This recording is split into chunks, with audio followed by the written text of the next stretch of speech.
ಮನುಷ್ಯರಾಗಿ ಹುಟ್ಟಿದ ಮೇಲೆ ಸ್ನಾನ ಮಾಡಬೇಕು, ಊಟ ಮಾಡಬೇಕು, ದುಡ್ಡು ಮಾಡ್ಕೋಬೇಕು, ಮದುವೆ ಮಾಡ್ಕೋಬೇಕು, ಮಕ್ಕಳು ಮಾಡ್ಕೋಬೇಕು, you should fend for your family, vacation ಮಾಡಬೇಕು, ಎಲ್ಲ ಮಾಡಬೇಕು. ಮನುಷ್ಯರಾಗಿ ಹುಟ್ಟಿದ ಮೇಲೆ ಅದು ಕರ್ತವ್ಯ. That is your karmic duty. Am I happy now? Am I giving my best shot? 100% ಮಾಡುವ ಕೆಲಸ ಮಾಡ್ತಿದ್ದೀನ. ಕೋಕೋನಟ್ ವಾಟರ್ ಕುಡಿಯೋದು ಕೆಲಸ ಇವಾಗ ಕುಡಿತಾ ಇದ್ದೀನ ಕರೆಕ್ಟಾಗಿ, ಅಷ್ಟೇ ನೆಮ್ಮದಿ, ಖುಷಿಯಾಗಿದ್ದೀನಿ, ಆಗೋಯ್ತು. ಈ ನನಗಿಂತ ಜಾಸ್ತಿ ಫಾಲೋವರ್ಸ್ ಅವ್ರಿಗಿದಾರಲ್ಲ, ನನಗಿಂತ ಜಾಸ್ತಿ ಲೈಕ್ಸ್ ಇವ್ರಿಗೆ ಬಂತಲ್ಲ, ಅವ್ರು ನನಗಿಂತ ದೊಡ್ಡ ಮನೆ ಕಟ್ಟೋದಲ್ಲ, ಅಷ್ಟೆಲ್ಲ ಯೋಚನೆ ಮಾಡಿ ಏನು ಪ್ರಯೋಜನ? ಏನಾದರೂ ತೊಗೊಂಡೋಗ್ತೀವ? ಹೆಸರು ಸಹ ತೊಗೊಂಡೋಗಲ್ಲ ಗುರು. ಒಂದೇ second please can you take the body ಅಂತಾರೆ. ಏನು ಪ್ರಯೋಜನ? ಶ್ರುತಿಯನ್ನ ಹೆಸರೂ ನಂದಲ್ಲ. ಟ್ರೂ. ಅದಕ್ಕೆ ನಾವು ಸ್ವಲ್ಪ ಎಷ್ಟೆಲ್ಲ ಅನುಭವಿಸ್ಬೇಕೋ ಚೆನ್ನಾಗಿ ಅನುಭವಿಸ್ತಾ ಇದೀವಿ, ಇಲ್ಲ ಅಂತ ಅಲ್ಲ, ಖುಷಿಯಾಗಿರ್ಬೇಕು. ನಾನು ಈಗೀಗ ಎಲ್ರಿಗೂ ಹೇಳ್ತೀನಿ, ಭಗವದ್ಗೀತೆ ಓದಿದ್ರೆ ಕೃಷ್ಣ ತುಂಬ ಬ್ರಿಲಿಯಂಟಾಗಿ ಬ್ಯೂಟಿಫುಲ್ಲಾಗಿ ಹೇಳಿದಾನಪ್ಪ. 18ನೇ ಅಧ್ಯಾಯ ಇಸ್ ಲಾಸ್ಟ್ ಚಾಪ್ಟರ್ ಭಗವದ್ಗೀತಾ. 77 ಶ್ಲೋಕಗಳು ಇವೆ, and that's the longest chapter ever. ಆ ಚಾಪ್ಟರಲ್ಲಿ ಯಾವ ರೀತಿಯ ಒಂದು ಏನು ಹೇಳ್ತೀಯಾ ಸ್ಯಾಕ್ರಿಫೈಸನ್ನು ಮಾಡಬೇಕು ಅಂತ ಶ್ರೀಕೃಷ್ಣ ಹೇಳ್ತಾನೆ. ಅದರಲ್ಲಿ ಒಂದು ಮಾತು ಹೇಳ್ತಾನೆ, ಮನುಷ್ಯರಾಗಿ ಹುಟ್ಟಿದ ಮೇಲೆ ಸ್ನಾನ ಮಾಡಬೇಕು, ಊಟ ಮಾಡಬೇಕು, ದುಡ್ಡು ಮಾಡ್ಕೋಬೇಕು, ಮದುವೆ ಮಾಡ್ಕೋಬೇಕು, ಮಕ್ಕಳು ಮಾಡ್ಕೋಬೇಕು, you should fend for your family, vacation ಮಾಡಬೇಕು, ಎಲ್ಲ ಮಾಡಬೇಕು. ಮನುಷ್ಯರಾಗಿ ಹುಟ್ಟಿದ ಮೇಲೆ ಅದು ಕರ್ತವ್ಯ. That is your karmic duty. ನಡೆಯೋದು, ಕೂತ್ಕೊಳ್ಳೋದು, ಹೇಳೋದು, ತಲೆ ಕೆರ್ಕೊಳ್ಳೋದು, ಮಾತಾಡೋದು, ಅದೆಲ್ಲ duties. You are born a human being, do your duties. ಯಾವಾಗ when you are going to become an elevated soul ಅಂದರೆ ನಾನು I am going to give up on everything ಗುರು, ನನ್ನ ಪರಿವಾರ ನೋಡ್ಕೊಳ್ಳಲ್ಲ, ಅವ್ರು ಹಾಳಾಗೋಗಿ ನಾನು ಗುರು ಆಗಿದ್ದೀನಿ, ನಾನು ಸ್ವಾಮಿ ಆಗಿದ್ದೀನಿ ಅಂದರೆ that's not true. Your duty only is to take care of them. That is a karmic duty. ಆ ಕೆಲಸ ಮಾಡು. ಯಾವತ್ತ ಎಲಿವೇಶನ್ ಬರುತ್ತೋ ಅವಾಗ ಏನಾಗುತ್ತೆ ಅಂದರೆ ಯಾರಿಂದಾನು ಯಾವುದರಿಂದಾನು ಎಕ್ಸ್ಪೆಕ್ಟೇಷನ್ ಇರಲ್ಲ. ಫಲಗಳನ್ನು ನೀನು ಎಕ್ಸ್ಪೆಕ್ಟ್ ಮಾಡದೆ ಮಾಡುವ ಕ್ರಿಯೆ ಇದೆ ನೋಡು, that is the true salvation and sacrifice. ನಾನು ಕೆಲಸ ಮಾಡ್ತಾ ಇದ್ದೀನಿ, ಎಕ್ಸ್ಪೆಕ್ಟೇಷನ್ಸ್ ಇಟ್ಕೊಂಡು ಮಾಡಿದ್ರೆ ಅದು ಇವಾಗ ಆಫೀಸಲ್ಲಿ ಎಲ್ಲರೂ ಕೆಲಸ ಮಾಡ್ತೀವಿ, ಓಕೆನಾ? ಅದಕ್ಕೋಸ್ಕರ ಏನು ಎಕ್ಸ್ಪೆಕ್ಟೇ ಮಾಡಬಾರ್ದ? ಸಂಬಳನ ಕೊಡದೇ ಇದ್ರೆ ಪರವಾಗಿಲ್ಲ ಬಾಸ್, ಅದಲ್ಲ. ನಾವು ಮಾಡುವ ಕರ್ಮಕ್ಕೆ, ವಿಚ್ ಮೀನ್ಸ್ ಆಕ್ಷನ್, ಕರ್ಮ ಇಸ್ ನಾಟ್ ಪನಿಷ್ಮೆಂಟ್. ನಾವು ಮಾಡುವ ಕರ್ಮಕ್ಕೆ ಫಲ ಸಿಕ್ಕೇ ಸಿಗತ್ತೆ. ಇಷ್ಟನೋ ಕಷ್ಟನೋ ನಮ್ಮ ಪಾಲಕ್ಕೆ ಬಂದೇ ಬರುತ್ತೆ. ಆದರೆ ಅವರು ನಮ್ಗೆ ಶಬಾಷ್ ಹೇಳ್ಬೇಕು, ಈ ತರ ಆಗ್ಬೇಕು ಅನ್ನೋ ಎಕ್ಸ್ಪೆಕ್ಟೇಷನ್ ಇದೆಯಲ್ಲ, ಅದು ಇಲ್ಲೇ ಬಾರ್ದು. ಆ ಎಕ್ಸ್ಪೆಕ್ಟೇಷನ್ ಇಲ್ಲದೆ ಆರಾಮಾಗಿ ನಮ್ಮ ಕೆಲಸಗಳನ್ನ ಮಾಡ್ಕೊಂಡು ಹೋಗ್ತಾ ಇರಬೇಕು. That is when you can say that you are detached elevated soul ಅಂತ. ನಾಟ್ ದಟ್ ನನಗೆ ದುಡ್ಡು ಮಾಡ್ಕೊಳ್ಳೋ ಆಸೆ ಇಲ್ಲ, ನನ್ನ ಪರಿವಾರ ಬಿಟ್ಬಿಡ್ತೀನಿ, ನಾನು ಹಿಮಾಲಯ ಕೊಟ್ಟೋಗ್ತೀನಿ. ಅವರೆಲ್ಲ ಹೋಗಿರೋರು ತುಂಬಾ ತಪಸ್ ಮಾಡಿದ್ದಾರೆ, ಅವ್ರು ಅದಕ್ಕೆ ಮದುವೆ ಇದ್ದೆ ಏನು ಆಗದೆ, ಯುನೋ ದಟ್ ಇಸ್ ವಾಟ್ ಇವ್ ಚೋಸನ್. ಈಗ ನಾವು ಸಂಸಾರಿ ಆಗ್ಬೇಕು ಅಂತ ತೀರ್ಮಾನ ಮಾಡಾದ್ಮೇಲೆ ಸಂಸಾರಕ್ಕೆ ಬೆಲೆ ಕೊಡಬೇಕು. You should treat your family well, treat your body well, treat the life well. Shruti ನೀವು ಪಾರ್ಟಿ ಮಾಡೋದು ಅಂದ್ರೆ ಖಂಡಿತವಾಗಿ ಮಾಡ್ತೀವಿ. ಕರೀತೀರಾ ಯಾರಾದ್ರೂ? ಒಳ್ಳೆ ಪಾರ್ಟಿ ಕರೀಬೇಕು, ಕರಿಬೇಡಿ. ಈಗ ಮ್ಯಾನಿಫೆಸ್ಟ್ ಮಾಡಬೇಕು ಹಂಗೆ ಹಿಂಗೆ ಅಂತೆಲ್ಲ ಹೇಳ್ತಾರೆ. ಅದು ಎಷ್ಟು ವರ್ಕ್ ಆಗುತ್ತೆ? ನಿಜವಾಗ್ಲೂ ವರ್ಕ್ ಆಗುತ್ತಾ?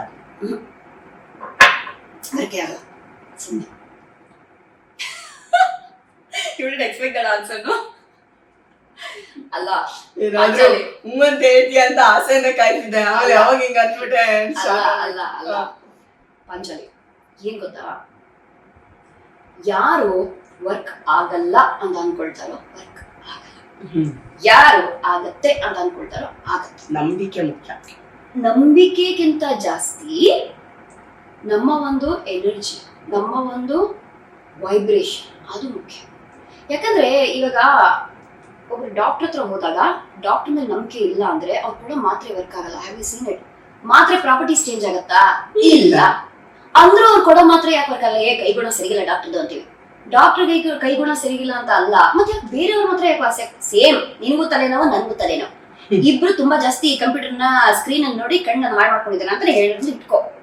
ಬಟ್ ನನಗೆ ಮಾತ್ರ ವರ್ಕ್ ಆಗಿ ನಿನಗೆ ವರ್ಕ್ ಆಗ್ಲಿಲ್ಲ ಅಂದ್ರೆ ಏನು? ಅವ್ರ ಕೈಗುಣ ಚೆನ್ನಾಗಿದ್ಯಾ ಚೆನ್ನಾಗಿಲ್ವೋ? You know why? ನಮ್ಮ mind power is far more stronger than everything else in the universe. ಮನಸ್ಸಿದ್ದರೆ ಮಾರ್ಗ ಅಂತ ಸುಮ್ಮನೆ ಹೇಳಿರೋದವರು ಮುಟ್ಟಾಳ್ರ ಹೇಳಿದ್ದು ಇಲ್ಲ, ಅದು ನಿಜಾನೇ. ಒಂದ್ಸತಿ ಮನ್ಸಲ್ಲಿ ಹಾಕೊಂಡ್ಬಿಡು ಇವ್ರು ಸರಿಗಿಲ್ಲ ಅಂತ, ಅವ್ರ ಪಾಪ ತಿಪ್ಪರ್ಲಾಗ ಹಾಕಿ ಅವ್ರನ್ನ ಅವ್ರು ಪ್ರೂವ್ ಮಾಡ್ಕೊಂಡ್ರು ಎಲ್ಲಾದ್ರೂ ತಪ್ಪೇ ಕಂಡಿಡ್ತೀವಿ. ಇಲ್ಲ ಅವ್ರು ಸರಿಗಿಲ್ಲ, ಅವ್ರು ಸರಿಗಿಲ್ಲ, ನೋಡಿ ಅವ್ರು ಹಿಂಗ್ ಮಾಡಿದ್ರು ಅದಕ್ಕೆ ಸರಿಗಿಲ್ಲ, ನೋಡು ಪ್ರೂವ್ ಮಾಡ್ಕೊಳ್ತಿದ್ರೆ ಅವ್ರು ಸರಿಗಿಲ್ಲ, ನೋಡು ನಿಂತ್ಕೊಂಡ್ರು ಅವ್ರು ಸರಿಗಿಲ್ಲ, ಕೂತ್ಕೊಂಡ್ರು ಸರಿಗಿಲ್ಲ, ಆ ಮನುಷ್ಯ ಏನ್ ಮಾಡಿದ್ರು ಸರಿಗಿಲ್ಲ. ನಾವೇ ಫಿಕ್ಸ್ ಆಗ್ಬಿಟ್ಟಿರ್ತೀವಿ ಅದಕ್ಕೆ. That is the word. ನಾವು ಫಿಕ್ಸ್ ಆಗ್ಬಿಟ್ಟಿರ್ತೀವಿ. So you should be flexible. If you believe that, why not? Why I mean ಇಲ್ಲ ಆಗಲ್ಲ ಅಂತ ನಕಾರಾತ್ಮಕವಾಗಿ ಆಲೋಚಿಸೋ ಬದಲು ಆಗ್ಬೋದೇನೋ, ಯಾಕಾಗಲ್ಲ ಅಂತ ಯಾಕೆ ಯೋಚನೆ ಮಾಡೋದು? Same energy of putting into negative thoughts and positive thoughts. ಯಾಕಂದ್ರೆ ಈಗ 11 ತುಂಬಾ ಶಕ್ತಿ ಇದೆ, ಮತ್ತೆ ಒಂದಷ್ಟು ನಂಬರ್ಸ್ಗಳಿಗೆ ತುಂಬಾ ಶಕ್ತಿ ಇದೆ. ಆ ಟೈಮಲ್ಲಿ ಮ್ಯಾನಿಫೆಸ್ಟ್ ಮಾಡಿದಾಗ ಕಂಟಿನ್ಯೂಸ್ ಆಗಿ ಅದಾಗುತ್ತೆ ಅಂತೆಲ್ಲ ಹೇಳ್ತಾರೆ. ಸೊ ಈಗ 11 ಬಗ್ಗೆ ಹೇಳೋದಾದ್ರೆ, ಈಗ ಜೆನರಿಕ್ ಆಗಿ ಹೇಳ್ಬೇಕು ಅಂದ್ರೆ ಎಲ್ಲಾ ಸಂಖ್ಯೆಗಳಿಗೂ ಶಕ್ತಿ ಇದೆ. ಸಂಖ್ಯೆ ಇಲ್ಲದೆ ಇರುವ ಜೀವನ ನೋಡಿದ್ಯಾ ನೀನು? ಮನೆ ನಂಬರ್ ಇಂದ ಹಿಡಿದು ಚಪ್ಪಲಿ ನಂಬರ್ ತನಕ, ನಮ್ಮ ವಯಸ್ಸಿಂದ ಹಿಡಿದು ನಮ್ಮ ಬರೋ ಸಂಬಳ ತನಕ ಎವ್ರಿಥಿಂಗ್ ಇಸ್ ನಂಬರ್ಸ್. ದಿನಗಳು numbers, everything is numbers. Tell me one place where there are no numbers. ಇಲ್ಲವೇ ಇಲ್ಲ, ನಂಬರ್ ಇಲ್ಲದೆ ಬದುಕೇ ಇಲ್ಲ. ಸೊ ಪ್ರತಿಯೊಂದು ಸಂಖ್ಯೆಗೂ ಅಂದ್ರೆ ಒಂದು ಪವರ್ ಇದೆ. ಅಂಡ್ ಸಂಖ್ಯೆ ಸುಮ್ಮನೆ ಸಂಖ್ಯೆನಾ? ಇಲ್ಲ, ಪ್ರತಿಯೊಂದು ಸಂಖ್ಯೆಗೂ ಒಂದು ಗ್ರಹ, ಆಡಳಿತ ಗ್ರಹ ಇದೆ. 1 ಸೂರ್ಯ, 2 ಚಂದ್ರ, ಈ ತರ every planet has a particular number. ಅದಕ್ಕೆ 3 Jupiter, 4 Rahu, 5 Budha, 6 Shukra, you can go on, 7 Ketu, 8 Shani. ಅರ್ಥ ಆಯ್ತಾ? ಸೊ ಪ್ರತಿಯೊಂದು ಗ್ರಹನು ಅದರದೇ ಆದ ಒಂದು ಪ್ರಾಮುಖ್ಯತೆಯನ್ನು ತೋರಿಸುತ್ತೆ. ಇವಾಗ ಈ ವರ್ಷ 2025 ನಾವೆಲ್ಲರೂ ಮಾತಾಡ್ತಾ ಇದೀವಿ 2025 ಬಗ್ಗೆ. My god, it's such a powerful year. ಜನರಿಗೆ ಕೋಪ ಜಾಸ್ತಿ ಆಗುತ್ತೆ, ಪಿತ್ತ ಏರುತ್ತೆ ಅಂತ. So numbers. ಸೊ ಹಂಗಿರುವಾಗ 11 is called a master number ಅಂತ ಕರೀತಾರೆ. ಅಂದ್ರೆ ಈ 2 ಸಂಖ್ಯೆಗಳು ಜೊತೆಗೆ ಬಂದಾಗ ಬಾಗಿಲು ತರ ಕಾಣುತ್ತೆ. 11 it's like a gate way, it's like a portal. ಹೊಸ ಪ್ಯಾರಲಲ್ ಯೂನಿವರ್ಸ್ಗೆ ಒಂದು ದ್ವಾರನೇ ಓಪನ್ ಆಗುತ್ತೆ. ದಟ್ ಇಸ್ ಓನ್ಲಿ 11 ಕಂಬಗಳ ತರ ಕಾಣುತ್ತದು. ಕರೆಕ್ಟ್. ಸೊ ಈ ಕಡೆಯಿಂದ ಆ ಕಡೆ ಹೋದ್ರೆ you go into another parallel world. Literally you won't go into another parallel world. Only in your mind you'll be able to step up, go into another reality. That is what. After every number has its own power, and it works. Pratisati, always. And infinity. ಸುಮ್ಮನೆ ನಾವು ಅದನ್ನ ಅನ್ಕೋತಾ ಇರ್ಬೇಕು, ನಮ್ಗೆ ಏನ್ ಬೇಕು ಅದನ್ನ 11 ಟೈಮ್ಗೆ ಅಷ್ಟೇ. ಇವಾಗ ನಮ್ ರೀತಿಯಲ್ಲಿ ಹೇಳ್ಬೇಕು ಅಂದ್ರೆ ಅಸ್ತು ದೇವತೆಗಳು ಅಂತಾರೆ. ಹೌದು, ಅಸ್ತು ದೇವತೆಗಳು ಯಾವಾಗ್ಲೂ ತಥಾಸ್ತು ಅಸ್ತು ಅಂತ ಹೇಳ್ತಾ ಇರ್ತಾರೆ. ಅದಕ್ಕೆ ಯಾವಾಗ್ಲೂ ಒಳ್ಳೇದನ್ನೇ ಯೋಚನೆ ಮಾಡ್ಬೇಕು ಅಂತ. ಏನೋ ಬೇಡ ಯೋಚನೆ ಮಾಡ್ಬಿಟ್ಟು ಅಸ್ತು ಅಂದ್ಬಿಟ್ರೆ ಏನ್ ಕಥೆಗಳು ನಮ್ದು ಅಂತ. ಸೇಮ್ ಲಾಜಿಕ್ ಅದು. Should always think of good things. ಅದ್ರ ಸಾಧ್ಯನಾ 24/7 ಒಳ್ಳೆ ವಿಷಯಗಳನ್ನು ಯೋಚನೆ ಮಾಡಕ್ ಸಾಧ್ಯನಾ? ಕೆಟ್ಟ ವಿಷಯ ತಲೆಗೆ ಬಂದೇ ಬರುತ್ತೆ. ಅವಾಗ ಅಸ್ತು ಅಂದ್ಬಿಟ್ರೆ ದೇವತೆ ಅಲ್ವಾ? ಅದಕ್ಕೆ ಪ್ಯಾರಡೈಮ್ ಶಿಫ್ಟ್ ಅಂತ ನಾವು ಮಾತಾಡ್ತೀವಿ. ಅಂದ್ರೆ ಏನರ್ಥ? ಅಯ್ಯೋ ಇದನ್ನ ಕುಡಿದು ನಾನು ದಪ್ಪ ಆಗೋದ್ರೆ ಏನ್ ಮಾಡಿ ಗುರು ಅಂತ ಆಲೋಚಿಸ್ತೀವಿ ನೋಡು. That is a negative thing. ಅಲ್ಲಿ ಅಸ್ತು ಅಂದ್ಬಿಟ್ರೆ ದಪ್ಪ ಆಗೋಗ್ತೀವಿ.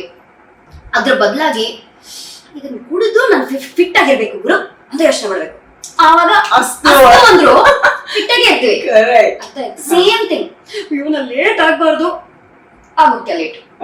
I should be on time, you will be on time. Same sentence ಬೇರೆ ರೀತಿಯಲ್ಲಿ ಹೇಳ್ತಾ ಇದ್ದೀವಿ. ನಾನು ಸ್ಟಪ್ಪಾಗಿದ್ದೀನಿ, ಏನಕ್ಕೆ ಹೇಳ್ಬೇಕಮ್ಮ? ಅದನ್ನ ಒಳ್ಳೆ ಕಂದು ಬಣ್ಣ ಭಗವಂತ ಕೊಟ್ಟಿದ್ದಾನೆ ಅಷ್ಟೇ. ಸೇಮ್ ಥಿಂಗ್ ಬೇರೆ ರೀತಿಯಲ್ಲಿ. ಅದನ್ನ ಹೇಳೋ ಒಂದು ಅಭ್ಯಾಸ ಮಾಡ್ಕೊಂಡ್ರೆ ಅದೊಂದು ಅಭ್ಯಾಸ. ಸುಮ್ಮನೆ ಒಂದಿನ ಮಾಡೋದು ನಡೆಯಲ್ಲ. ಪ್ರತಿದಿನ ಮಾಡ್ತಾ ಮಾಡ್ತಾ ಮಾಡ್ತಾ ಮಾಡ್ತಾ ಮಾಡ್ತಾ ಎಲ್ಲದರಲ್ಲೂ you start doing the paradigm shift.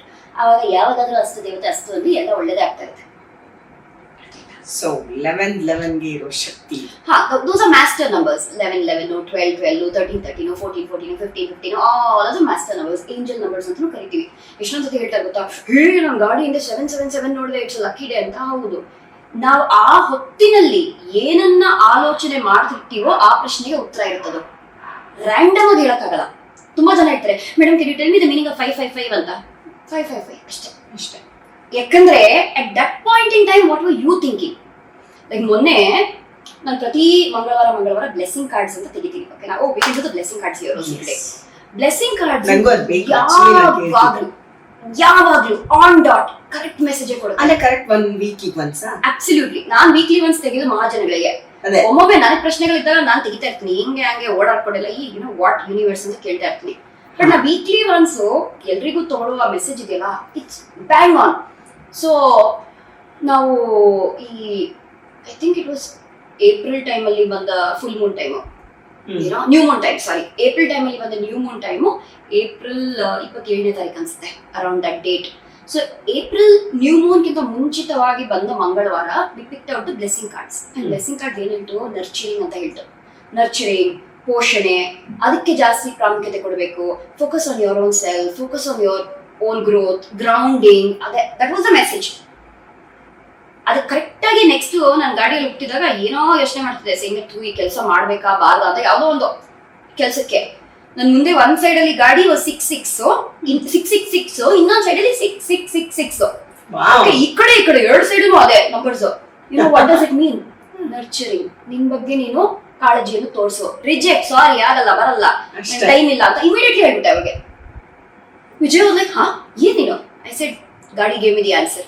ಹಿಂಗೆಲ್ಲ ತೀರ್ಮಾನ ತಗೊಳ್ತೀಯಾ? I said yes. ಅಂಡ್ ಅವ್ರಿಗೆ ನೋ ಅಂತ ಕಳ್ಸಿದ್ನಲ್ಲ, ಅದಾದ್ಮೇಲೆ ಅವ್ರು ನನಗೆ ಮೆಸೇಜ್ ಮಾಡ್ತಾ ಇದಾರೆ ಸೇಯಿಂಗ್ ದಟ್ ಅಲ್ಲ ಮೇಡಮ್ ಅದು ಆಕ್ಚುಲಿ ಇಷ್ಟು ದಿನಗಳಿಗೆ ಮಾಡ್ಬೇಕಾಗಿತ್ತು, ಹಂಗೆ ಹಿಂಗೆ ಕತ್ತಿದ್ದಾನೆ ಗುರು. ನಂಗಂತ ಸೀನೇ ಇಲ್ಲ, ನಂಗಂತ ಟೈಮೂ ಇಲ್ಲ. ಹಬ್ಬ ಸದ್ಯ ಭಗವಂತ ನಿನ್ನ ಕಾಪಾಡ್ಬಿಟ್ಟೆ, ನನಗೆ ತುಂಬಾ ಖುಷಿ ಪಟ್ಟೆ. ಅದಾದ್ಮೇಲೆ ನ್ಯೂ ಮೂನ್ ಇನ್ ಟಾರಸ್ ಬಂತಲ್ಲ, ದ ಮೆಸೇಜ್ ವಾಸ್ ನರ್ಚರ್. ಹೆಂಗೆ ಸಿಂಕ್ರನೈಸ್.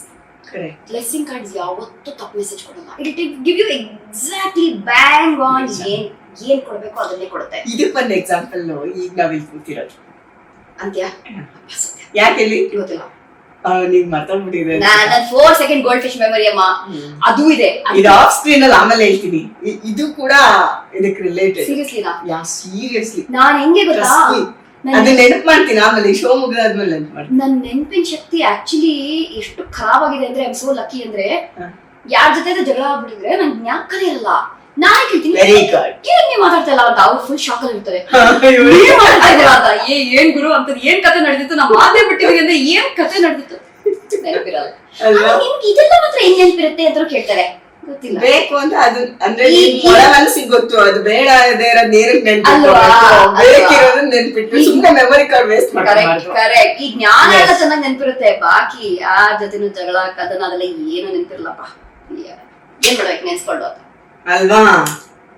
ಒಳ್ಳೆದಕ್ಕೆ ಟೈಮ್ ನ ಸ್ಪೆಂಡ್ ಮಾಡ್ಬೇಕು. So coming back two numbers, ಪ್ರತಿ ನಂಬರ್ಗೂ ಪ್ರಾಮುಖ್ಯತೆ ಇದೆ. ಆದ್ರೆ ಏಂಜಲ್ ನಂಬರ್ ಸ್ಪೆಸಿಫಿಕಲಿ ಆ ಹೊತ್ತಿನಲ್ಲಿ ನೀವು ಏನ್ ಯೋಚನೆ ಮಾಡ್ತಿದ್ದೀರಾ ಅನ್ನೋದಕ್ಕೆ ಉತ್ತರ ಇರುತ್ತೆ. ಸೊ ಫಸ್ಟ್ ಆ ಕ್ವೆಶ್ಚನ್ ಬಗ್ಗೆ ಯೋಚನೆ ಮಾಡಬೇಕು. Even simple things like pizza ತಿನ್ಲಾ ಅಥವಾ ಪಾಸ್ತಾ ತಿನ್ಲಾ ಅಂತ ಯೋಚನೆ ಮಾಡ್ಕೊಂಡು ಅಲ್ವಾ ನಂಬರ್ ಬಂದ್ರೆ ಅದು ಹೇಳುತ್ತೆ ನಿಮ್ಗೆ ಮನೆ ಊಟ ಮಾಡಮ್ಮ ಅಂತ. Very nice. ನಂಬರ್ಸ್ ಗಳಿಗೆ ಶಕ್ತಿ ಇದೆ. ಅಂಡ್ ನಾವು ಕೆಲವು ಏಂಜಲ್ ನಂಬರ್ಸ್ ಗಳನ್ನ ಟೈಮಿಂಗ್ಸ್ ಅಲ್ಲಿ ಮ್ಯಾನಿಫೆಸ್ಟ್ ಮಾಡೋದ್ರಿಂದ ನಿಜವಾಗ್ಲೂ ಆದ್ರೆ ಅದಕ್ಕೆ ನಂಬಿಕೆ ತುಂಬಾ ಮುಖ್ಯ. ಸುಮ್ನೆ ನಾವು ಟೆಸ್ಟ್ ಮಾಡೋದು, ಕುತೂಹಲಕ್ ಮಾಡೋದು ಅದೆಲ್ಲ ಅಲ್ಲ. ಟೆಸ್ಟ್ ಮಾಡಿದ್ರು ನಡೆಯುತ್ತೆ, ಟೆಸ್ಟ್ ಮಾಡಿದ್ರು ನಡೆಯುತ್ತೆ. ಆ ಟೆಸ್ಟ್ ಮಾಡೋ ಟೈಮಲ್ಲಿ ನಂಬಿಕೆ ಇದ್ರೆ ವರ್ಕ್ ಆಗುತ್ತೆ. ಟೆಸ್ಟ್ ಮಾಡೋ ಟೈಮಲ್ಲಿ ಆಗಲ್ಲ ಆಗಲ್ಲ ಆಗಲ್ಲ ಆಗಲ್ಲ ಅಂದ್ರೆ ಇದು ಹೆಂಗ್ ಗೊತ್ತಾ, ಇವಾಗ ಒಂದು ತರಕಾರಿ ಅಂಗಡಿಗೆ ಹೋಗ್ಬಿಟ್ಟು ಟೊಮೆಟೊ ಬೇಕು ಅಂದ್ರೆ ಅವ್ರು ಟೊಮೆಟೊ ಕೊಡ್ತಾರೆ. ನೀನ್ ತರಕಾರಿ ಅಂಗಡಿಗೆ ಹೋಗ್ಬಿಟ್ಟು ಟೊಮೆಟೊ ಬೇಕು ಆದ್ರೆ ಈರುಳ್ಳಿ ಕೊಟ್ರೆ ಚೆನ್ನಾಗಿರುತ್ತೆ, ಇಲ್ಲ ಇಲ್ಲ ಹಾಗಲ್ಕಾಯಿ ಇನ್ನೂ ನೋಡಕ್ ಚೆನ್ನಾಗಿದೆ ಅಂದ್ರೆ ಅವ್ರ ತಲೆ ಕೆಟ್ಟೋಗ್ಬಿಟ್ಟು ಅವ್ರು ಏನ್ ಬೇಕು ಹೇಳಿ ಮೇಡಮ್ ಅಂತಾರೆ. ಇಲ್ಲಿದ್ರೆ ಏನ್ ಅವ್ರ ಅಂಗಡಿಯಲ್ಲಿ ಏನ್ ಸೇಲ್ ಆಗ್ತಿಲ್ವೋ ಅದನ್ನೇ ತಳಕ್ ಶುರು ಮಾಡೋದು. ಮೇಡಮ್ ತುಂಬಾ ಚೆನ್ನಾಗಿದೆ, ಪರವಾಗಿಲ್ಲ ಇವತ್ತೇ ಬಂದಿದೆ ನೋಡಿ, ಎಷ್ಟು ಚೆನ್ನಾಗಿದೆ ವಾಸನೆ, ಮನೆ ಕಟ್ ಮಾಡಿ ಪಲ್ಯ ಮಾಡಿ ಅಂತ ಅದನ್ನ ತಗೊಂಡ್ಬಂದು ಕಟ್ ಮಾಡ್ಕೊಂಡು ಪಲ್ಯ ಮಾಡ್ಕೋಬೇಕು ಅಂತ ಅನ್ಕೊಳ್ತೀರ, ಅದು ಮಾಡಕ್ ಬರಲ್ಲ ನಿಮ್ಗೆ. ಸೊ ಬ್ರಹ್ಮಾಂಡನೂ ಹಾಗೆ. ಅದಕ್ಕೆ ಹೇಳದ್ ನಾವು ಏನ್ ಬೇಕೋ ಸಿಂಪಲ್ ಆಗಿ ಕೇಳ್ರಪ್ಪ. ದುಡ್ಡು ಬೇಕು, ಮನೆ ಬೇಕು, ಮದುವೆ ಆಗ್ಬೇಕು, ಕ್ಲಿಯರ್ ಕೆಲಸ ಬೇಕು, ಬಿ ಕ್ಲಿಯರ್, ಪ್ರಮೋಷನ್ ಬೇಕು, ಏನ್ ಬೇಡ ಅದನ್ನ ಹೇಳ್ತಾ ಇರ್ತೀವಿ ಅರ್ಧಕ್ಕರ್ಧ ಟೈಮ್. ನನಗೆ ಇಷ್ಟೆಲ್ಲ ಕಷ್ಟ ಬೇಡ, ಯಾಕೆ ನನ್ನ ಬಾಸ್ ಹತ್ರ ಇದ್ರೆ ನನಗೆ ಇಷ್ಟೆಲ್ಲ ನೋವು ಬೇಡ, ಎಲ್ಲ ಬೇಡವಾದೇ ಬೇಡ ಬೇಡ ಅಂತ ಇದ್ರೆ ಯೂನಿವರ್ಸ್ ಅಷ್ಟೆಲ್ಲ ತಲೆ ಇಲ್ಲ ಪಾಪ. ಅದಕ್ಕೆ ತುಂಬಾ ಜನ ಇರ್ತಾರೆ, ಕೇಳ್ಕೊಳ್ತಾನೆ ಇರ್ತಾರ. ಕಷ್ಟನಾ ಓಕೆ ನೀ ಕೇಳ್ದೆ ಕೊಟ್ಟೆ ತಗೋ ಅಂತ. ಅದೇ ಅಷ್ಟು ದೇವತೆ ಕಥೆನೇ ಇಲ್ಲೋ. ನೀನ್ ಬರೀ ಜೀವನ ಇದು ಸ್ಟ್ರಗಲ್, ಇಟ್ಸ್ ಅ ಸ್ಟ್ರಗಲ್, ಎಲ್ಲ ಕಷ್ಟ ಆಗ್ತಲ್ಲ ಅಂತ ಇದ್ರೆ ಅದು ಓಕೆ ಫೈನ್ ಅಂತ ಹೇಳಿ ಕೊಡತ್ತೆ. ಎವ್ರಿಥಿಂಗ್ ಇಸ್ ಈಸಿ, ಎಲ್ಲ ಚೆನ್ನಾಗಿ ನಡೀತದೆ. ಬಟ್ ಅದಕ್ಕೆ ಆ ಒಂದು ಅಭ್ಯಾಸ ಇರ್ಬೇಕು. ಏನ್ ಗೊತ್ತಾ, ನಮ್ಮಲ್ಲಿ ಒಂದು ಕೆಟ್ಟ ಅಭ್ಯಾಸ ಇದೆ. Oh my god you give me heart attack ಅದು ಸುಮ್ಮನೆ ಹೇಳ್ತೀವಿ ಫ್ರೆಂಡ್ಸ್ಗೂ. ಪಾಸಿಟಿವ್ ಥಿಂಕಿಂಗ್ ಗಿಂತ ನಾವು ಬಳಸುವ ಪದಗಳು, choice of words are very very important. ನಮ್ಮಲ್ಲಿ ಒಂದು ಅಭ್ಯಾಸ ಇದೆ. ಈಗ ನೀನು ನಾನು ಮಾತಾಡ್ತಾ ಇರ್ತೀವಿ, ನೀನು ಏನೋ ಒಂದು ಗಾಸಿಪ್ ಹೇಳ್ತಾ ಇಟ್ಕೋ, I was serious, oh my god you give me heart attack. You know how negative that is. You are telling yourself that you got a heart attack. Universe ಅದೇ ಮೆಸೇಜ್ ಕೊಡ್ತಾ ಇದ್ದು, ಹಾರ್ಟ್ ಅಟ್ಯಾಕ್. ಏನಕ್ಕೆ ಹೇಳ್ಬೇಕು? ನಾವ್ ಯಾಕೆ ಯಾವತ್ತೂ ಹೇಳಲ್ಲ I you serious I am a billionaire ಅಂತ ಯಾಕೆ ಹೇಳಲ್ಲ? ಹೌದು, ನಾವ್ ಯಾವಾಗ್ಲೂ ನೆಗೆಟಿವ್ ನೇ ಹೇಳ್ತೀವಿ. ಕರೆಕ್ಟ್ ಅಲ್ಲ? That's what I'm trying to tell you. ಹೇಳದೇ ಹೇಳ್ಬೇಕು ಅಂದ್ರೆ, ಸುಮ್ನೆ ಮಜಕ್ಕೆ ಹೇಳ್ಬೇಕು ಅಂದ್ರೆ ಗುರು ಎಷ್ಟು ತಲೆನೋವು ಅಂದ್ರೆ ಕೂದಲೆಲ್ಲ ಉದುರೋಯ್ತು ಅಂತ. ಯಾವ ಗುರು ಕೇಶರಾಶಿ ಮೇಲೆ ಕಣ್ಣು ಕೊಡ್ತಾ ಇದ್ದೀರಾ ಅಲ್ವಾ? ನೋಡು ಅದು ಬೆಳೆದೇ ಕಷ್ಟ. ನೀನ್ ಎಷ್ಟು ತಲೆನೋವು ಕೊಡ್ತಾ ಇದೆ ಅಂದ್ರೆ ನನ್ನ ಕೂದಲು ಭೂಮಿಗಿಂತ ಕೆಳಗೆ ಹೊರಟೋಗಿದೆ, ಅಷ್ಟು ಬೆಳ್ಕೊಂಡ್ಬಿಟ್ಟಿದೆ. ಅದು ಯಾಕೆ ಹೇಳಲ್ಲ ಅಷ್ಟೇ. ಪಾಸಿಟಿವ್ ಥಿಂಕಿಂಗ್ ಅಂತ ಅಲ್ಲ, ನಮ್ಗೆ ನಾವು ಬಳಸುವ ಪದಗಳಲ್ಲಿ we should start saying good things just for fun. Say nice things for fun. ಯಾರಾದ್ರೂ ಮೀಟ್ ಮಾಡಿದ್ರೆ ಏನಿದು ಬಿಕಾರಿ ತರ ಇದೆಯಾ ಅಂತಾರೆ ಕೆಲವೊಬ್ರು. ಏನಕ್ಕೆ ಕೇಳ್ಬೇಕು ಅಂತ ಪದಗಳೆಲ್ಲ ಯಾಕೆ ಯೂಸ್ ಮಾಡ್ಬೇಕು? ಹೇ ಕರೋಡ್ಪತಿ ಹೆಂಗಿದ್ಯಾ ಅಂತ ಯಾಕೆ ಕೇಳಬಾರ್ದು? Pass on the goodness, no pass on the good vibes, no ಹೇಳ್ತಿರೋದು. Choice of words.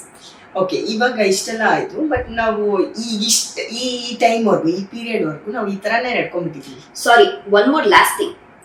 ಯಾರಾದ್ರೂ ಸಣ್ಣ ಇದ್ರೆ ಫಸ್ಟ್ ಏನ್ ಗೊತ್ತಾಗ್ತಾರೆ, ಯಾಕೆ ಪೇಷಂಟ್ ತರ ಇದೆಯಾ ಅಂತ. Please stop saying that. ಅದನ್ನೇ ಯಾಕೆ ನೀವು ಹೇಳಲ್ಲ, ಯಾಕೆ ಸೂಪರ್ ಮಾಡೆಲ್ ತರ ಇದೆಯಾ ಅಂತ ಯಾಕೆ ಕೇಳಬಾರ್ದು? ಕರೆಕ್ಟ್, ಹೌದು. ಕೇಳಲ್ಲ ನಮ್ ಜನ ಕೇಳಲ್ಲ. ಯಾಕೆ ಹುಷಾರಿಲ್ವಾ, ಇಷ್ಟೊಂದು ಸಣ್ಣ ಹುಷಾರಿಲ್ಲ, ಇಷ್ಟೊಂದು ಸಣ್ಣ ಆಗ್ಬಿಟ್ಟಿದ್ದೀರಾ, ವೀಕ್ ಆಗ್ಬಿಟ್ಟಿರಲ್ಲ ಅಂತ.